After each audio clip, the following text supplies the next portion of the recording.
that I thought I could shave my ball sack with a razor, and I was wrong.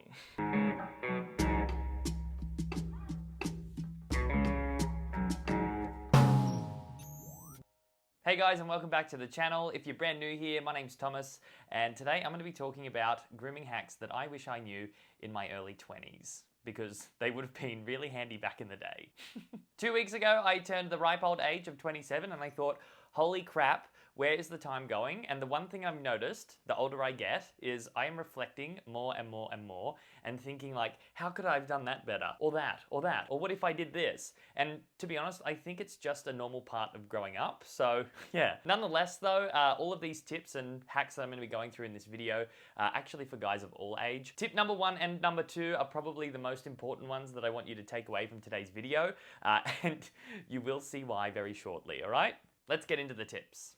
So grooming tip number 1 is to get your skincare routine together ASAP. The reason I say that is because in my early 20s, particularly when I was living in Canada, I didn't have terrible or horrific skin. I just had very inconsistent skin that at times, I would feel super insecure about because I had fluctuating pimples, blackheads, and super oiliness that I was struggling with. And B, I didn't know what to use or who to talk to about it. And social media definitely wasn't saturated with disposable information like it is today. So a lot has changed within 6 years, and if something as simple as Tiege Hanley existed back then, that would have been a massive bonus, which is exactly why I've teamed up with them as today's sponsor. I've been using their level 1 skincare system now for a good while, and it's literally the most simple and straightforward skincare routine in the world. I swear, literally anybody could use it, okay? The thing I like most about the level 1 system is it's just got 4 products.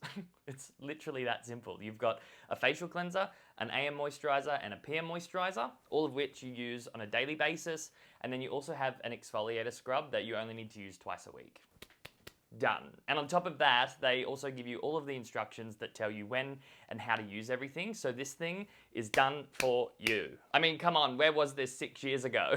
They also offer a level 2 and level 3 skincare system, just for those guys who are looking to take their skincare to the next level. And they also offer some really great solutions for any guys struggling with acne. So either way, they definitely have something that's going to be able to help you with your skincare needs. I just personally love the level 1 system the most because of the simplicity and for the results that I get. Because Tiege Hanley is sponsoring today's video, they're offering you an awesome free drop bag with your first box. I love my drop bag. I hang it on my my hair care rack. All you have to do is click the link in the description box to get started for just $25. You do have the option to cancel your subscription at any time with no obligation, so it's super simple, and Tiege members get free shipping inside the US, right to your door. So enjoy this offer while it's there, okay? Right, now let's move on to grooming tip number 2. Tip number 2 is about pube maintenance. We've talked about pubes before. We got a lot of views on that. This topic is very broad and very personal for a lot of guys, and everyone has their own method, but personally, I would recommend to stay away from that area with a razor, okay? There have been countless amounts of times in my early 20s that I thought I could shave my ball sack with a razor, and I was wrong. I've nicked my ball sack, the base of my penis, and my butthole with a razor so many times that I took a vow to never try it again. Honestly, those areas are so sensitive, and just a tiny little nick will make your entire bathroom look like a battle scene from Vikings. It is fucked up, man. Not to mention accidental cuts are something that you want to avoid, but I also find if I shave the skin, shave the hair to the skin, I get the worst ingrown hairs you've ever seen in your life. We're talking pussy, wild, out of control irritation, and I don't know if it's because of my genetics or if it's because I sweat down there more than other guys, but it is definitely a no-go for me. And what's really stupid as well is I regret this a lot because I thought back in the day shaving those areas was what made you normal, and I would keep doing it anyway, even with the irritation. And in hindsight, I'm like, are you kidding? Like, I can have this hairy if I want, all right? I just wish I didn't feel so insecure to keep putting myself through that pain all the time, It just sounds so stupid. I do, however, keep my pubes in check though, and now I just use a beard trimmer, in this general area and on my butt to keep things looking nice, which works perfectly for me. If I do go through a phase where I feel like getting rid of the lot, which, let's be real, that doesn't happen anymore, I will just grab hair removal cream, and with the hair removal cream, I find that it gets rid of all the hair without cutting me, plus I don't get the ingrown hairs like I do with a razor, so it's the quickest and easiest option out there. It does stink like shit though. Now for grooming tip number 3, following on from tip number 2, tip number 3 is very similar, and that is do not shave your eyebrows with a razor, okay? I've never had extremely bushy eyebrows in my life, but let me tell you, shaving mine in my early 20s did me absolutely no favors at all. A razor is not the right tool for shaping at all, and because of this, I gave myself wonk brow more times than I would like to remember. B, the fine and slightly darker hair that was appearing in here and here now grows back far thicker than it ever did. And C, not only did the hairs up here start growing darker and thicker, they now go halfway up my forehead. So it's not a good time, and it's something that I definitely wouldn't recommend to anybody, okay? No shaving there. The moral of the story is go get them professionally waxed, plucked, or threaded, because you'll get the job done right, and there is actually no shame in taking care of your eyebrows, all right? For God's sake, we take so much pride in our hair anyway, why not do our eyebrows as well, you know? If you are gonna do your eyebrows at home, make sure when you're plucking, you pluck with the grain, not against it, because it actually aggravates the skin, and it hurts way more. So with the grain, not against it. Remember that. Now moving on to grooming tip number 4. Tip number 4 seems to be like a no-brainer, but there's actually multiple benefits with this one.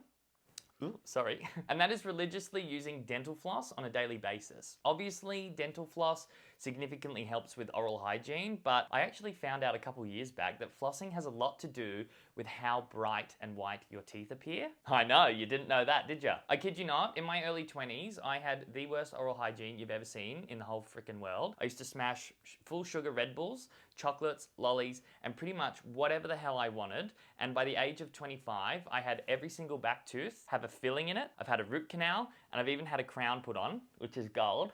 See? Like a pirate.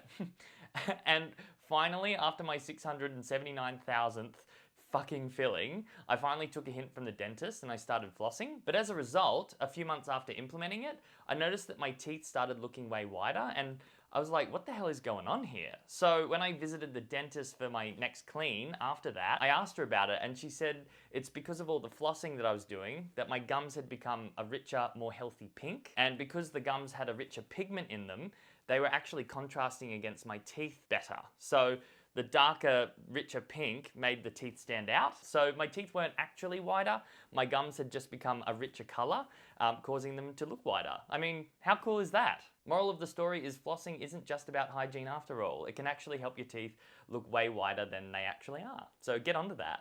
And now for grooming tip number 5. So this one is about nail clipping. Now, some guys love having long nails and some don't. I'm one of the ones that don't like having long nails. I hate the feeling of long fingernails, especially on my toes. I just find it feels really weird, and I don't know, it just feels like encapsulated or something. It's not my favorite feeling. And I used to get really frustrated when I'd clip my nails because the clipper's never been like big enough to take the whole nail off cleanly in one go. I'd actually have to snip one side, snip the other, and then I'd be left with this random pointy bit that I have to then snip again to get rid of it. But then what would happen is I would be left with all of these jagged edges on my fingernails, and they would catch on my t-shirts, on my socks, like anything that was fluffy, like my gym towel. They would just catch all the time until a couple days later, until they wear in or something. It's really weird. But then I figured out that that bloody scratchy thing on your nail clippers is actually a frickin' file. So for the longest time, I never used the file because, well, I don't know, I'm not a bloody nail guru, and I just never took notice, you know what I mean? But the next time you clip your nails, give it a whirl, because you'll notice how beautiful and soft it makes your fingers feel after you actually use it. So yeah, it's a cool little tip. And then now, because of it, I just spend a couple more minutes filing my nails after I clip them, and then I'm good to go. I don't have the catchy thing on my t-shirt or on my socks anymore. It's great. I love it. And finally, for grooming tip number 6, this one is one that I recently learnt off my sister, and I definitely wish I knew this earlier, and that is wiping your face and your ears with a face cloth whilst you're in the shower. Oh my God, I actually thought my shower cleaning was pretty good until I used a white face wash around my ears and around the back of my neck. I'm not even going to elaborate any further. Just go try it and come back and let me know what you find, okay? I was mortified the first time I did it, and now every time in the shower, I'm in there with my cloth, cleaning those ears and the back of my neck. Do it. So guys, that brings us to the end of my 6 grooming tips that I wish I'd learnt in my early 20s. If you currently are in your early 20s, I highly recommend taking note of some of these because I swear, as you get older, you will reflect on things that you're doing now and think, what the fuck was I thinking? It is part of growing up, but if you can save yourself the hassle now, why would you not? You know what I mean? I hope you enjoyed today's video. Please remember to smash that thumbs up button if you did enjoy it. And don't forget to hit the little bell button or notification if you are already subscribed so you don't miss any of my updates in future, all right? Best of luck with your grooming, and I'll see you next week. Bye.